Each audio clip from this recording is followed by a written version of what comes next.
কোন বন্ধুরা এখানে ড্রাগন ফ্রুটের গাছ লাগিয়েছি।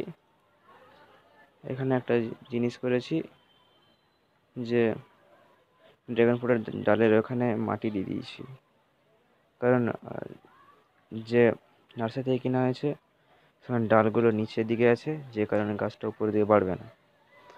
কিন্তু এখানে একটা ডাল কেটে দিয়েছি আমার ভাই, সেই জন্যে সব কটা ডাল কেটে ফেলতে হবে। আর কাটার আগে আমি ভেবেছিলাম যে শিকড়টা গাছে বেড়ে গেলে ভালো, তাই মাটি দিয়ে দিয়েছি এখানে।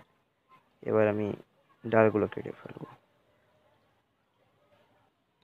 তো দেখছেন এখানে মাটি দিয়েছি, এখানে শিকড় বেরিয়ে গেছে। এবার কেটে নেব, আর চারা ধরে যাবারও অনেক পসিবিলিটি অনেক বেশি হবে। এই শিকড় বেরিয়ে গেছে, এই যে এখানেও শিকড় বেরিয়ে গেছে। এবার কাটবো।